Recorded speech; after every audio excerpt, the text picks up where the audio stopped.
What's going on, people? Welcome to Man Knows Football. We're here with myself, Guni, Guns, and Kenny Ken. We added an extra guest. I sent Kenny a link earlier, hoping he'll jump on, and he definitely didn't disappoint. You get me? But people, this one is not going to be much about Chelsea. I know many of you, after my rant, want to hear me elaborate about what I said about Chelsea, and that will come later. Myself and Carefree Lewis will be talking Chelsea at 5 o'clock p.m. So make sure you're there for that stream if you want to hear a little more about what I think about Chelsea at the moment.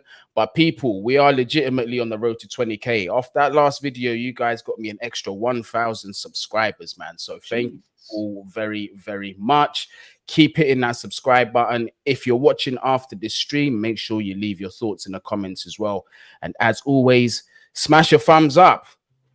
Enough of that intro, Jazz. Let's get straight into it. This is a conversation that makes my heart bleed. It's a conversation that Chelsea right now have absolutely no business, no part in discussing.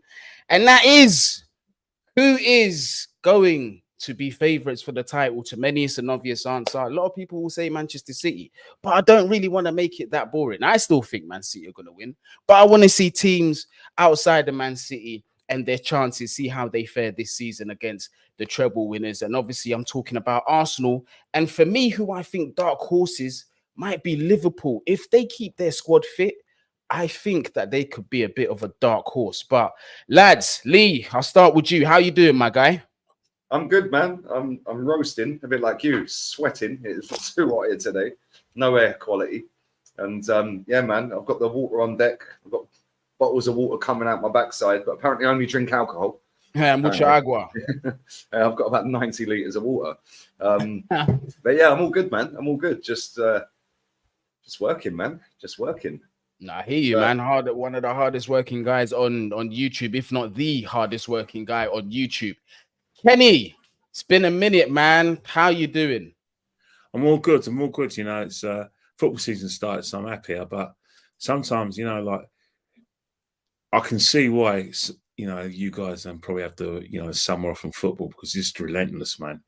It's transfer news. It's stuff that's happening off the pitch, stuff that's happening on the pitch. You need that 2-month break. And I think the same for myself.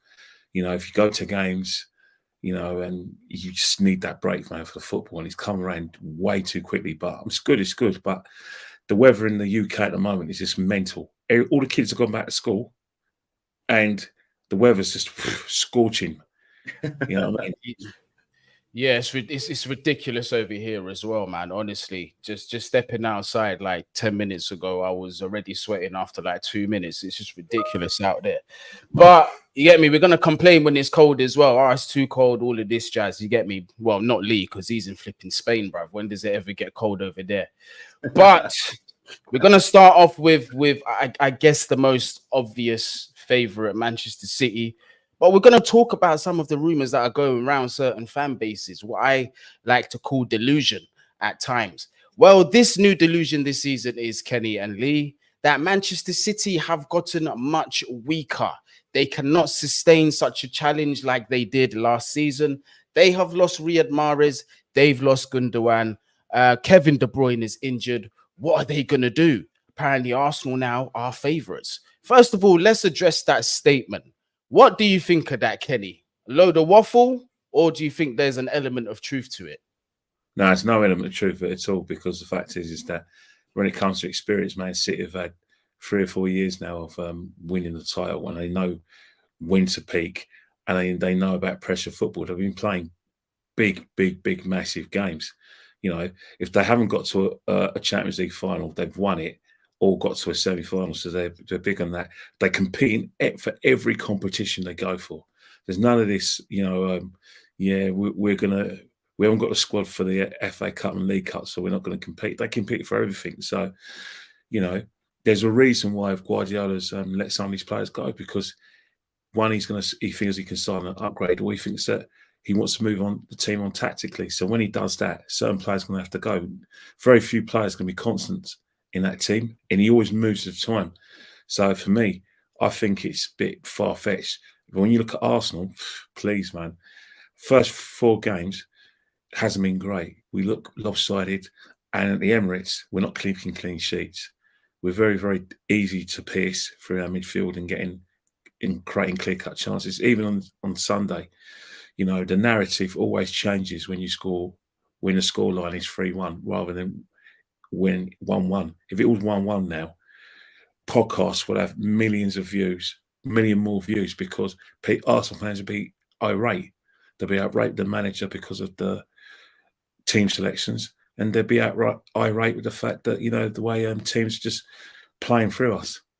Fulham should have won the game at a canter. Nottingham Forest second half, you know, could have got an equaliser. And Man United were just played for a draw. If they, you know, a bit more ambitious, they would have probably got something. Man United are poor off the pitch. In fact, it's a disgrace. But on that performance, there's a lot there that Ten Hag could have taken out of it. Now you look at Arsenal, we'll get murdered in Europe and against Man City and better teams in the Premiership if we keep on playing like this, keep on trying to fit Havertz in the team and not dealing with the goalkeeper conundrum. I forget the Levy lashing, you know, team of the year, and that Ramsdale was in the PFA team of the year. Don't buy that. Don't buy that ticket. Trust me, Raya's a better goalkeeper. Ramsdale should be number 2. I'm saying that for the team. I like Ramsdale. I think he's a great guy, but team's got to come first. He is part of the problem. No, 100%. I think Raya is a better goalkeeper than Ramsdale as well. Not gonna lie. But Guns, on that Manchester City comment, they've gotten weaker. They can't sustain the challenge. I know you're gonna say they've gotten weaker. Yeah, this is only the second time in 7 years Pep's been there that they've won their first 4 games. Yeah, they've got rid of Cancelo and brought in Vardy. Kevin De Bruyne's out injured. Mahrez is gone. They've brought in Doku. Cool, fair enough. We haven't seen enough of him to form an opinion, and you know how I feel about Mahrez. Yeah. So maybe in that position, maybe they have got a little bit weaker. But Gundogan's gone. They've brought in Nunes. Bro, they've got the best manager and they've got the best board. And they're from top to bottom, the best team in England. Yeah, all of their youth setup, their women's team, the men's team, the board level. Yeah, I'd imagine even the chef's probably the best chef in the country. Like, probably Michelin starred up to his 9s or her 9s. Like, do you know what I'm saying? Yeah, they are literally the only club that take this league seriously, which is why they're going to walk it. And I actually think they will walk it this season. Yeah, because I think no team has ever done 4 in a row. Yeah, Pep obviously knows that. And doing the treble last season has put to bed the myth about Man United being bigger than them. Yeah, in recent times, Man City are the biggest. Yeah, might not be biggest in terms of fan base and history, tradition, and all of that. But in terms of bigger mentality, more trophies, you've only got to have a look at what he's won since he's been there. Yeah, and even before he went there, Man City was still winning. Right, but he's just took them up gears after gears after gears. And I don't think they're weaker at all. I think that they're another year down the line with experienced footballers that know how to get across the line. Whereas we're another year down the line with players that bottled getting over the line 2 years in a row, getting over the line for top 4, getting over the line for the title. Yes, our players may have got better. Yeah, Odegaard, last season, I thought he was class. Saka, Martinelli. But all 3 of them, and I know Odegaard's got a couple of goals, and Saka as well, but all 3 of them this season have started slow. Yeah, they're not really affecting games the way that they did last season. And listen, it is only the start of the season, but every drop point, every poor performance counts. Yeah, because Man City, I watched them against Fulham the other day. They were in second gear and won 5-1. That's what I'm saying. And people can moan about the offside goal. I don't even think it was offside. Yeah, same here. I'll be honest with you. He never affected the goalkeeper moving because he was diving and he didn't stop his dive. Yeah, it was not like, wait, was he inside? Was he in the goalkeeper's sight though, down the sideline? Kind of, but it weren't like he was blocking the whole thing. He could see the shot coming. Okay, yeah. And he flung his leg at it. I thought it was. I don't know why everyone was moaning, but anyway, yeah. And then you look at the fact that they've got Kevin De Bruyne to come back, and I think this would be De Bruyne's last season at Man City. Yeah, I think his legs are not. It should be. Yeah, but they got Grealish there. They got Foden there. Foden's had a great start to the season. You know, they've got the geezer up front who's just ridiculous. They got Alvarez getting game time with him at the moment. Like, their backline's just a joke. The goalkeeper's the best in the world. Like, you got to find a way to beat this lot. And the only way you find a way to beat them is by beating them. Yeah, when we play them. Yeah, you got to try and keep up with them, and then you have to beat them. Yeah, so people can moan and whinge and, oh, but they've got this and it's hard and all the time Pep's here, we're not going to win anything. Well, I didn't hear any of these excuses when Fergie had the most money, the best manager, yeah, the best squad, yeah, could buy anybody they wanted at any point from any team in the league. Yeah. Yeah, and I didn't hear any excuses then when Arsene Wenger was taking titles off of him. Yeah, I didn't hear any excuses from Fergie when Jose rocked up at Chelsea and Roman took over. I didn't hear Man United saying, well, that's it, lads, we're finished. Didn't hear any of that, did we? Same when Man City first got the Sheikh in there. Didn't see any of these, didn't see Chelsea. We were already dusted by then. Didn't see Chelsea, didn't see Man United sitting there, fans saying, oh, well, now the Sheikh's turned up, we're all done. We can't compete. Yeah. So this myth that you can't beat Man City to a title that's all it is. It's a myth. You have to find a way. And finding a way for me is not doing what we've just done in that transfer window. Yeah, because everyone's kidding themselves that we've got a really good bench now. Well, last time I checked, Vieira was on the bench last season. Yeah, well, he's on it this season. The only reason Eddie's not on the bench this season is because Jesus just come back from injury. Otherwise, he's on it, and he was on it last season. Yeah, we had what's his name? Tomiyasu. Yeah, he was on the bench last season. Well, he's still on it this season. Yeah, the only difference with our bench, Trossard's still on the bench, Smith Rowe's still on the bench, Reece Nelson's still on the bench, El Nenny's probably on the bench somewhere. Like, do you know what I'm saying? Yeah, the only difference in our bench is the goalkeeper, because the other players that we've brought are playing. Yeah, so are we actually any stronger? I don't think we are. I genuinely don't. I don't see it. And you know, people are saying that he played Thomas Partey at right back because Zinchenko was out and he felt more comfortable with him inverting, which I kind of get. But at the same time, maybe that's why he's got injured, because he ain't got the legs to play up and down, and in and out, in and out. Yeah, it's different in midfield when you've got a couple of bodies helping you out.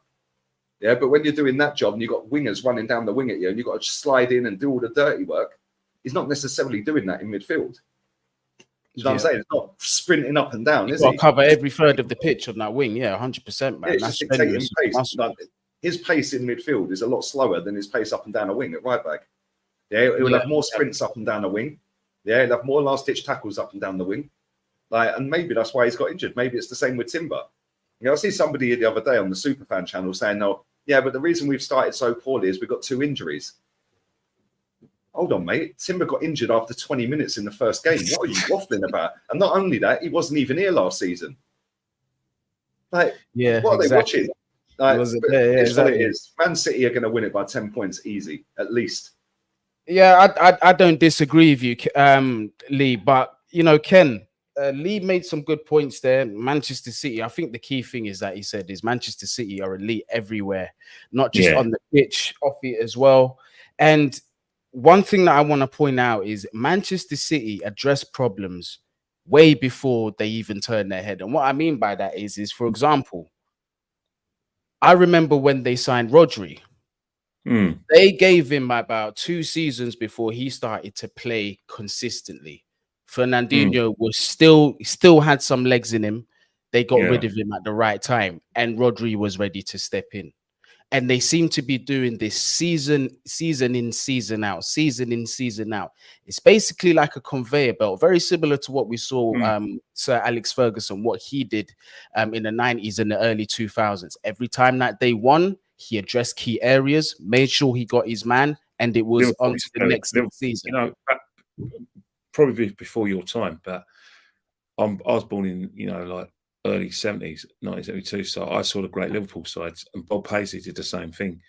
You know, they're very, very ruthless, where they saw an area, they first thing they'll do is that they'll address it quickly, and then there'll be a conveyor belt, and then they'll challenge again. It was always 2 in, 2 out. I think Man City as well. He identified that Sterling, you know, probably a few, maybe not even a full % below in quality, but just even a little 0.5% lower in quality, got rid of him and got Grealish, because he knew that all the players that play for Man City have to keep up with those standards. Mahrez, maybe he saw something in Mahrez and he thought, right, he can get something better. You know, Cole Palmer actually went to Guardiola just before the season started and wanted to meet with him about, his playing time. And Guardiola went, look, you're not ready at the moment, but if you're not happy, then when you're more than happy to leave. So Guardiola's not going to play a player just because they feel it's their time. It's when he's ready and when he feels the team is ready, and that's why they keep on winning. Alex Ferguson, the most ruthless person out there. I mean, you look at the situation with Jaap Stam, wrote an autobiography, had a slight Achilles injury, lost a tiny bit of pace, boom, out you go, and got someone else in. That's why they're winners. Winners don't settle in their resting their laurels. There's no loyalty to players. If the players they feel they can move on, then they have to do. And to be honest, our manager, he hasn't got a lower bone in his body. He's a bit of a user, really. In order to you look how the squad's evolved. He's used people. He used Lacazette and Aubameyang and Pepe when he needs to just get that trophy in. Then when he didn't need them, boom, Mason, looked at the areas that that may have annoyed him, and then he keeps on evolving it. The next person who's a casualty is Tierney. Didn't need him no more. Waited for him to get injured, then moved the team along. The next casualty is going to be our goalkeeper. So he's learning from those ruthless guys. The person who's probably the less ruthless out of all the big managers is Klopp, and he's paid for that. He's paid for that because you think about it, won the league, wasn't ruthless enough. They scraped the top four, and then last season the season before when they got to won two cups, got to the European Cup final and second in the league, he should have moved it on. He didn't, and now he's only reluctantly doing it. So it just shows you why Man City levels. Chelsea used to be like that as well. If you have top players and they're reducing in quality, and you can move them on and get a better players, you have to take that chance, or you won't win consistently. Peoples, I know it's looking all mad, yeah, with their head top thing going on. Yeah, this is what I usually use when I'm at work. But when I tell you, yeah, this apartment is fucking boiling blood. Mate, same. I'm in exactly the same boat. Yeah. And the AC ain't working. Chimera is saying open windows. Open a window now. The windows are bust open, bro. And it's do you know what it is? It's the light that's killing me. Yeah, that's a little bit better. I thought you guys don't like flies. I thought it was a fly situation because No. My doors are shut. Otherwise, this fan would just blow hot air around. So I've got my aircon blowing this way, with the fan that way. So it's like, I'm sweating, man.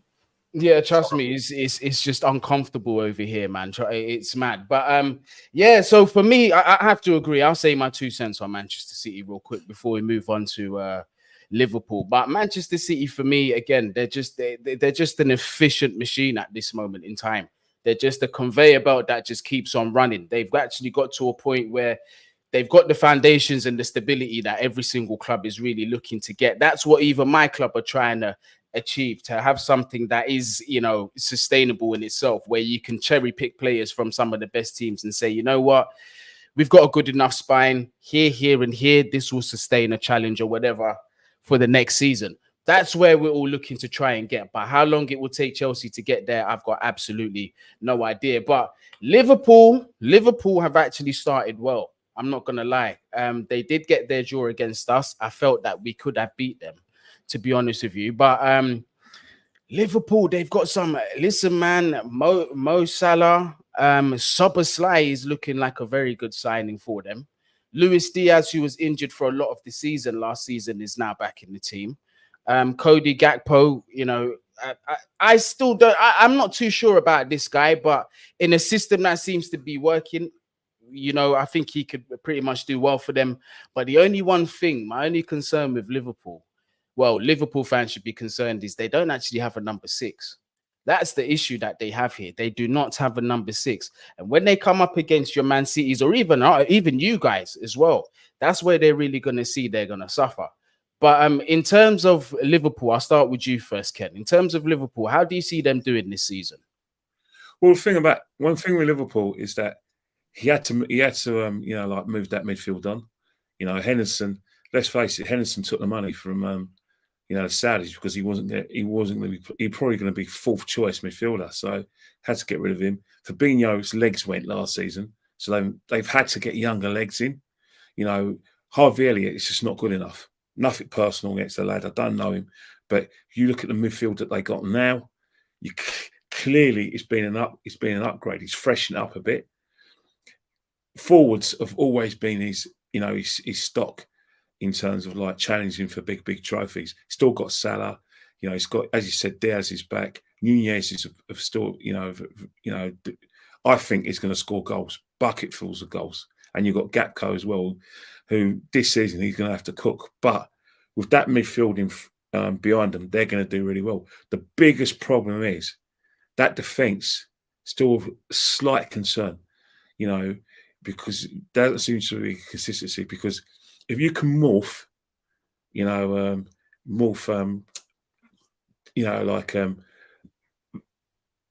Van Dijk and what's his name again? The big guy, French defender, Konate. If you can morph Konate and Van Dijk together alongside either Konate or Van Dijk, they'll have a perfect play. Because Konate, very good at attacking the ball. He can bring the ball out. He's tough, but the problem is he's one of those players who uses his pace to get him out of trouble. So I think that's where there's a certain problem, because if teams get past that midfield, I think that's where they're going to have issues. But in terms of like challenging Man City, I think that they're most likely to be the Man City's challengers for simple reasons that Klopp's freshening up the team. But Klopp's got a massive conundrum. He has to, from this time now, what time is it now? In England, 2:33. From now on, he needs to look for a replacement of Salah. And I can promise you now, Salah this next summer coming, is a goner. There's 100%. No way he's going to be staying at Liverpool long term, because the money that's on offer from the Saudis is silly, serious money. They're not messing about. Right now, they basically, it was one of those people where they thought, let's see if he'd be interested. Let's see if Liverpool accept the offer. Next year, the Saudis are going to be deadly serious. So Klopp, if he wants to maintain the challenge to Man City, he needs to find a replacement for Salah, and he needs to do it now. That's going to be, because this season Liverpool will challenge. They'll get in the top four easy. They'll challenge for that league. They'll be Man City's clearest challengers. I don't think he's probably going to take the Europa League too seriously, but he'll probably take the FA Cup seriously. I don't know if he's going to be in the League Cup, but this is where I think long term he's going to have to be ruthless, because let's face it, the reason why Liverpool didn't challenge last season is because Klopp let the team drift away. He didn't address issues in defence. He didn't address the midfield. He was too loyal to certain players. Too loyal to people like Bobby Firmino, Fabinho, Henderson, Van Dijk. He didn't get. He should have. Been like probably more ruthless than Dijk, and he was relying on youngsters to come in and see if they could freshen up. And those youngsters are not ready. If he'd done what Pep done and was just moving it on gradually, Liverpool and Man City would be running this league by now. Yeah, 100%. In terms of the football that both teams have played, I think Liverpool, if Man City were not around, I think Liverpool would dominate in English football, because they play a style of football that, from an attacking point of view, I actually enjoy. Defensively, it's a mess, but attacking wise, with that front four, is probably the most dangerous in Europe. But you'll find that in Europe, Real Madrid have found a way to get through that midfield and expose that defence in that midfield, and that's an area which I think Liverpool have improved on a lot. But as you said, where's the Fabinho? Exactly. What I mean? Where is he? They probably are going to need a Fabinho, because you're thinking about players. They got Szobozslai, not a Fabinho. They got McAllister, tends to want to be like a box-to-box midfielder, and they got the guy from the Japanese. Was it Japanese? And to be fair, he is actually a number 6, but but he's not on a level. He's not on a level that of a Fabinho. And then they've also got the the guy from Bayern Munich as well, the Dutch international, that as well. He's only young. He's another one that they probably want to play that number 6 role and play that kind of like a crusher in midfield, but could make runs from the midfield. So he needs to get these guys cooking quickly, because time waits for none in the Premiership. If he can get them cooking, and they could kind of sight defence, stop conceding less goals, I think it's Liverpool, Man City for the league. I really do. Yeah, I don't disagree, Ken. Let me just read out the super chat before I move on to Lee. JTI, thank you very much. Guni, Six Show, Kenny Ken, and Lee as well. Shit. Yeah, man. Big up yourself, my guy, man. Let me look for a few more comments. Mike K says, we all knew how good Szobozslai was, and the fact that they got him so easy facing no competition is criminal. Next ones to watch is Danny Olmo, Florian Wirtz, Klozek. Watch this space.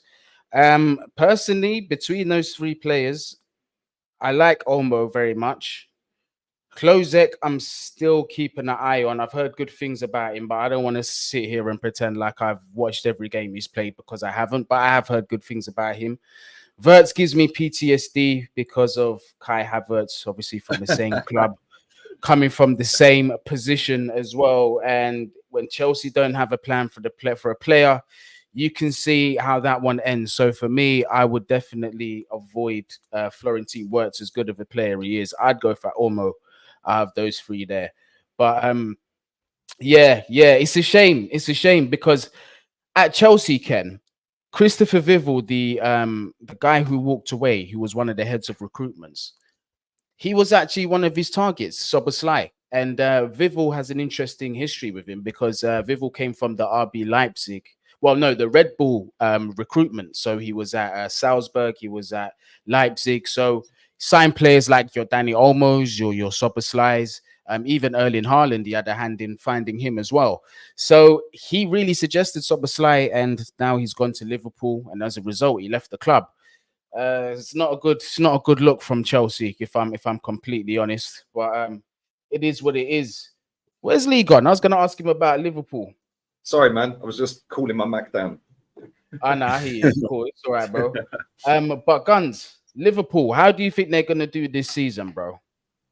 I think it depends what they do in the Europa League. If they take that competition seriously, I don't see them challenging for a title. If they don't take it seriously, then maybe. But I don't. I'll be honest. I just think Man City are too good, mate. I don't think any of us are getting near them. Like, I'll just be real. Yeah, I actually think we'll finish above Liverpool, though.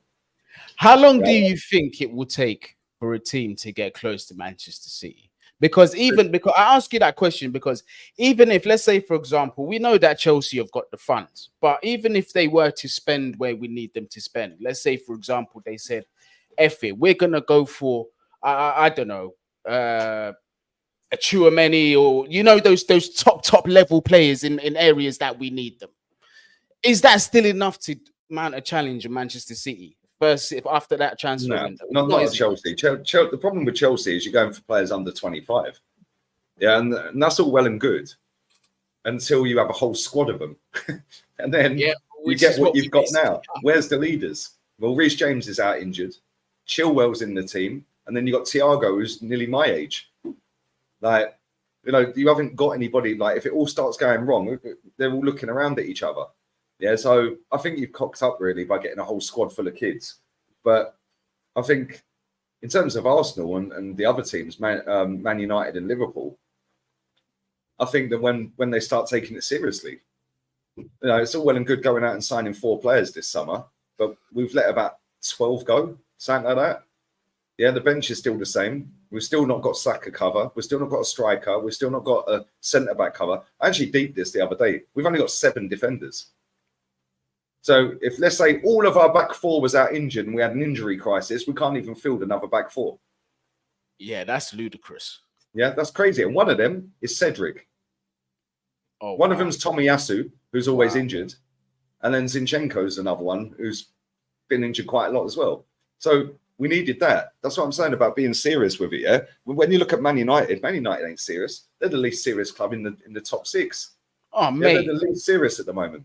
Yeah, and then given what's going on off the pitch, who's even going to want to join them? Who's even gonna Have want you to seen do the that? story about the ex women's manager?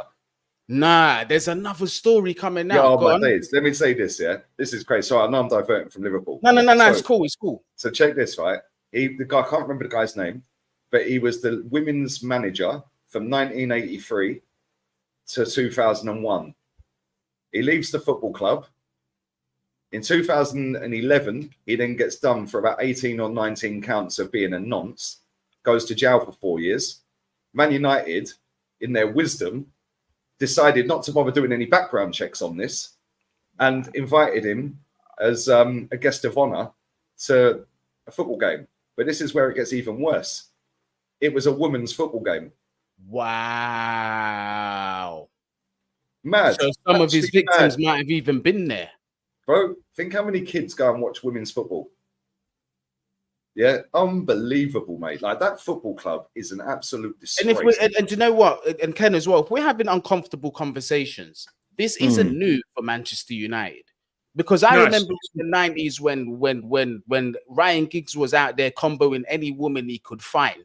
Alex Ferguson was defending this guy. He was keeping it down on the hush. So this is a club that has a reputation for keeping things like that on the quiet, which is disgusting to me. Yeah, but I think, man, I think what has happened is that, you know, this isn't it. If you're talking about the 90s, all right, everything was a rumor. Unlike now, things are probably factual now because everyone's got camera phones.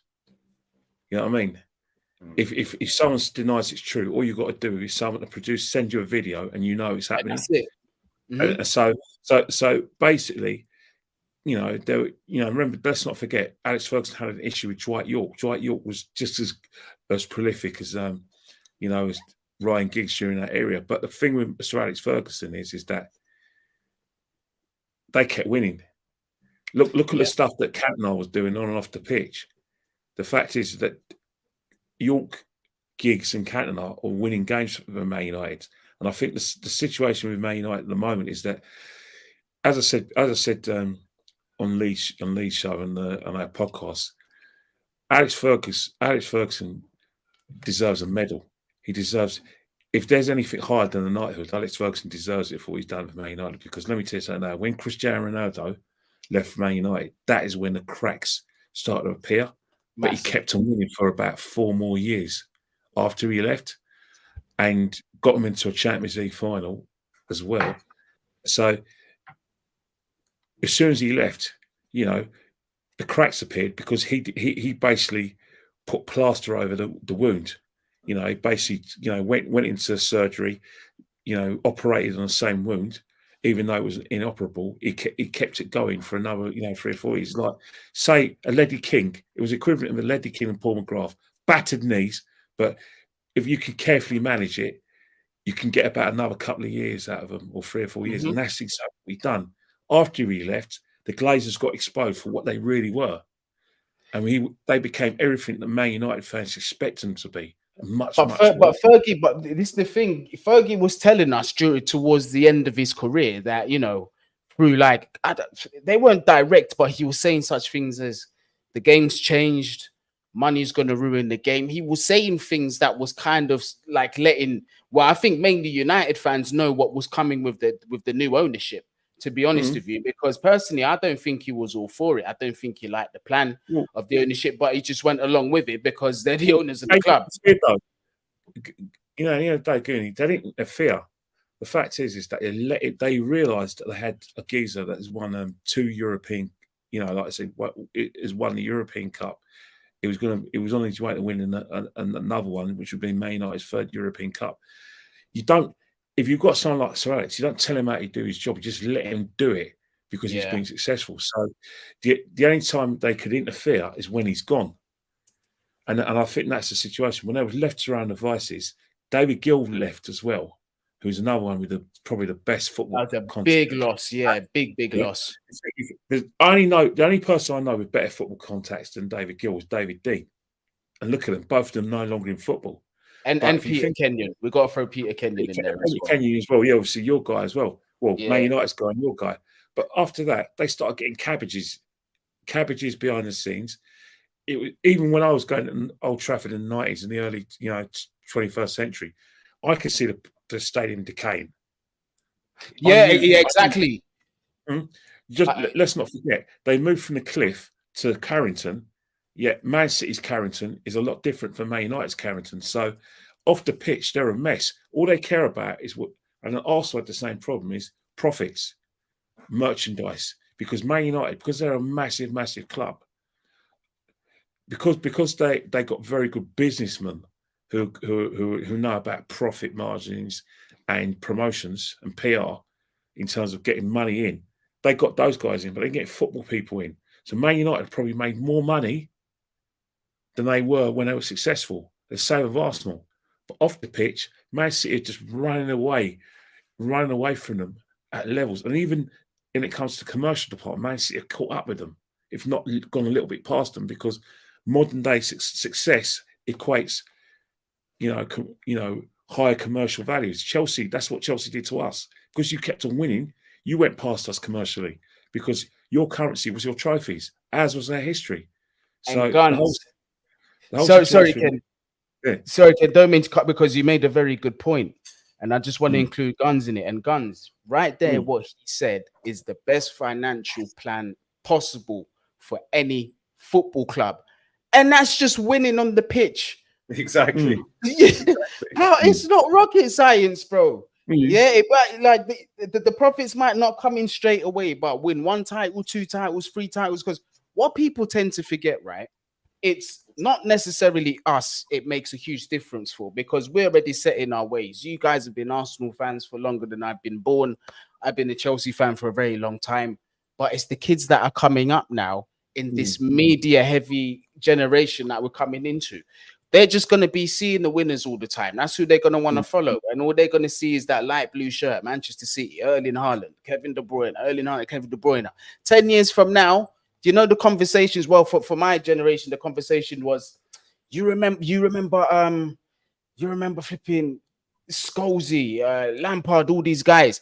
These kids are going to be saying, you remember De Bruyne? You lot don't even know about De Bruyne, and you're comparing this guy to De Bruyne. You're comparing this new striker now to Haaland. You ain't seen nothing from Haaland. You see what I'm saying? That's how the conversation's going to flow later on down the line, which is why winning is very much key. So you made a very good point there, Kenny. But just to close, I'm going to go to you real quick, Kenny, again, because I haven't got your opinion on Kai Havertz. I need to hear your opinion on the signing, the ability of the player. I just need to hear it, Ken. Right. I'm going to be honest with you. That blindsided me, that signing. I didn't see it coming. And to be honest, I've come up with so many excuses, right, to mask my disappointment, my disgust at the fact he's in the team. He is nothing but a disappointment. He is part of the problem, man. We are carrying him. When he's in midfield, he tries to play anywhere other than the manager tells him. You play him in the advanced role in the midfield, he runs into Eddie Nketiah spaces. You play him in the midfield where Odegaard's and he does nothing. And even when he tries to get the ball back from the fence, everything's slow. Everything is slow when he's in the team. When we take him off and bring on De Vera, the pace of our game goes up by about 4 or 5 levels, and then we start hurting teams. We start getting in behind the team's back four, and then we become potent again, especially in that second half. So in terms of Kai Havertz, it's been an absolutely bad buy. But you know what? I do have a solution. I want to see Kai Havertz when Jesus plays in the team, rather than someone who's like an out-and-out striker on Edu, because Jesus has got better movement, where he'll create space. He'll create space for Kai Havertz to run into those advanced positions. Now, if it can't work with Jesus, then that's it. I'm out, man, because I can't think of any other way that he's going to be able to play that position. Because no respect to Eddie Nketiah, but there's 3 players who are part of our problem, who I think is going to stop us from progressing in Europe and winning the title. And it's not because of them as as people. It's because the system isn't going to work with them in the team. Ramsdale, 100% part of the problem. Eddie Nketiah, 150% part of the problem. Yeah. If we get Raya in goal and we play Jesus instead of Eddie Nketiah, then maybe we can carry Kai Havertz. But if we don't have those players in the team, then Kai Havertz is the third part of the problem. Because right now, any Arsenal fan that says that Kai Havertz, they remember Kai Havertz from his Leverkusen days, well, I'm sorry, man. I'm born and bred in Kilkenny, because that's completely rubbish. Rubbish. It's just, by all means, praise your manager and back your manager, but just don't come at that rubbish, because I wasn't exactly like jumping up or joyous or being in fear when you bought Havertz from Leverkusen. I didn't see it. All I heard was a generational talent, and I thought, all right, I can't wait to see him. As soon as I saw him playing for you, I said, Mesut Ozil. That's what I saw. You're generous even giving him that. Yeah. What do you reckon, Guns? Well, at least Ozil had a bit of talent. This guy ain't got anything. Yeah. Like, this guy's just dead, mate. I can't lie. Yeah, he is going to die on that Havertz hill this season, mate, because he's going to consistently play him. Yeah, and then eventually it's going to get to a point where he has to drop him, by which time it's too late. I promise you now, this is what Kai Havertz does. He's going to go missing between now and I'd say probably about January. January, he's going to score one of the best goals you've ever seen. And then he's going to score probably for the next 2 games running. Arsenal fans are going to say, oh, Chelsea, hold that. You sold us a generational German and all of this kind of stuff. And then afterwards, you're never going to hear from him again, bruv. He's just That's Mesut Ozil. That's Mesut. That's exactly what Mesut does for us. Mesut did the same sort of thing. You know, you'll have 10 games. Mesut plays well for free. That's it. He's the £42.5 million we paid for him from Madrid. That's it. He's shown his worth. When really truly, mate, Trent Alexander-Arnold has more assists, than Mesut Ozil. Exactly. Mental. I mean, come on, you could. I used to always have arguments with Ozil fans at Arsenal, and they just say, "Oh, if you don't like Ozil, you don't know football." I said, "Well, hang on it. Look at Kevin De Bruyne. He does it every week." They have no answer for me. I said, De Bruyne every week, respectfully to De Bruyne, every single time that guy comes off the pitch, his face is so red and he's sweating. You know, he is given 150% on the pitch. That's what I like about him. Look at Cristiano. The guy died on a football pitch. He's produced more effort and more productivity than Havertz. The guy died 2 years ago. He died. And that's to bring him back to life. And he's still producing highly, competent performances at the highest level. Yep, exactly. But guys, listen, I'm going to bring this stream to an end. Thank you very much for both of you joining me. It's been a good conversation about several teams. As much as it feels good not to focus the chat on Chelsea, it also makes me feel sad that we were not involved in the conversation. Well, maybe next year, eh? Although it's not looking good, is it, man? This kindergarten FC model is...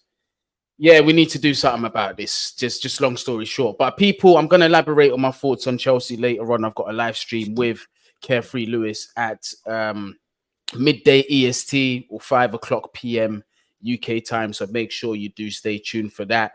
Make sure you smash a like before you go as well. Subscribe to the channel. Leave your thoughts down there in the comments. Guns, let the people know what you've got up on your channel.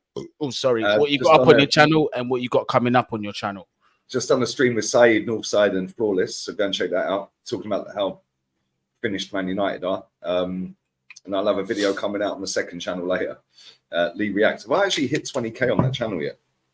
I think I was literally like less than 20 away when I woke up. Let's have a look. Let's have a quick look. We're still not there, man. Come on, Lee Reacts. Get on Lee Reacts channel right now. Get him up I'm to literally 20K. 6 subs from 20k. That's easy, man. Come on, go over there and subscribe. Also, help us get closer to 20k as well, man. We're coming up to 18, so it would be great if we could do that by mid next week. Yeah, I'd really appreciate that if you could help me do that. But people, thank you very much for joining in. Make sure you leave your comments afterwards if you're joining after the live stream. And as always, I might be actually getting my wish. Gareth Southgate, please get the F out of England. Do not watch it. Just get him. Look, he's gonna wait for the Euros, win, lose or draw. He's gonna go anyway. Yeah, he has to. Yeah, you know he's gonna get the job. Graham Potter. Probably. He's just rejected a Leon job, isn't he? So, oh, mate. And then we're going to have to do this whole boycott thing again. But anyway, man, people, oh, yeah, Brody, the channel is right there in your face. Man Knows Football Fans channel. That's the channel. Yeah, make sure. Oh, you talk about Guns' channel. You see me, I haven't even bun a spliff and I'm already there. Like I'm high. Yeah, yeah. It's already there. The Beautiful Gamers put the link up. But people, one more time, Gareth Southgate out. We are out. Bless.